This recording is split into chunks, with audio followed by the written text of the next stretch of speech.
मन ही प्रधान है। मट्ठ कुंडली की कथा। स्थान श्रावस्ती।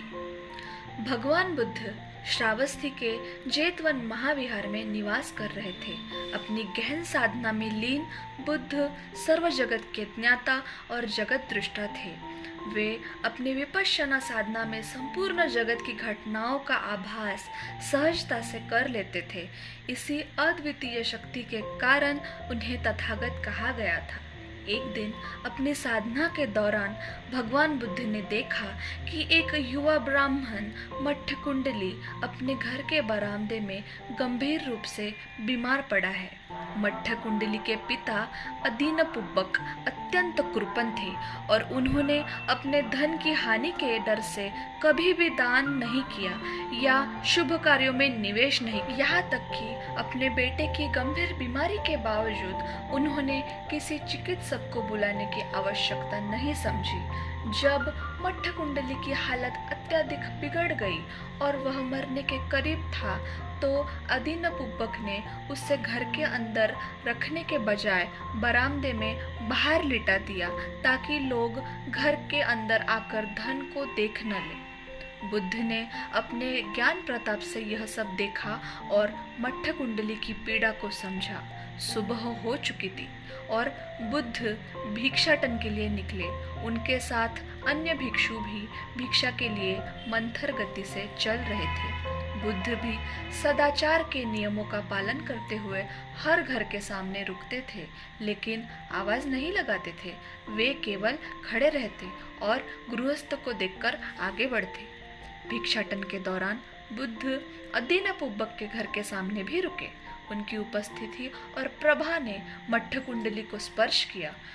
मट्ठ कुंडली जो बरामदे में पड़ा था ने भगवान बुद्ध की छवि देखी और उसके मन में बुद्ध के प्रति गहरा सम्मान और श्रद्धा उत्पन्न हो गई। उसका मन पवित्रता से भर गया और उसने मन ही मन बुद्ध को पूरी तरह से समर्पित कर दिया। कुछ समय बाद मट्ठ कुंडली का देहावसान हो गया। हालांकि उसने कभी भी किसी धार्मिक कर्म या दान का कार्य नहीं किया था, लेकिन भगवान बुद्ध के प्रति उसकी अंतिम समय की पवित्र भावना और श्रद्धा ने उसके चित्त को शुद्ध कर दिया। बुद्ध साहित्य के अनुसार मट्ठ कुंडली का पुनर्जन्म तावतिंस लोक में हुआ।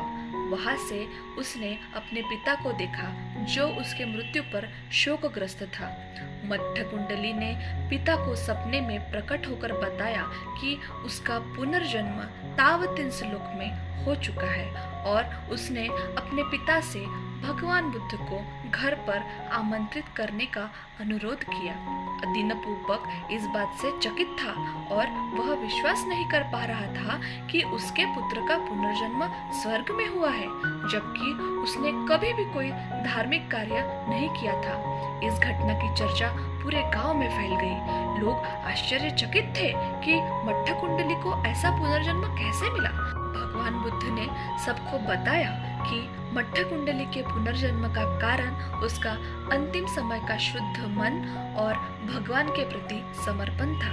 बुद्ध ने समझाया कि हमारे विचार और मन ही हमारे कर्मों का आधार होते हैं। मन की पवित्रता और सद्भावना से किए गए कर्म हमेशा शुभ फल देते हैं, चाहे वे किसी भी रूप में हो।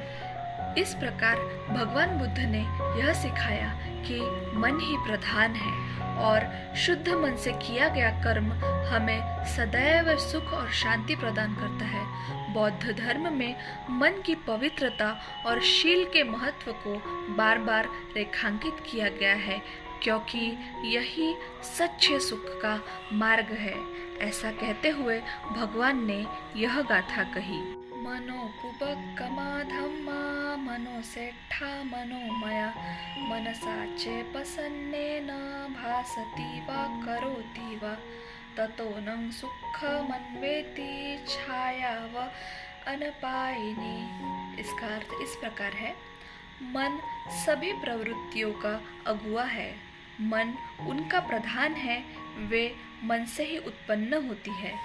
यदि कोई प्रसन्न मन से वचन बोलता है या काम करता है तो सुख उसका अनुसरण उसी प्रकार करता है जिस प्रकार की कभी साथ नहीं छोड़ने वाली छाया।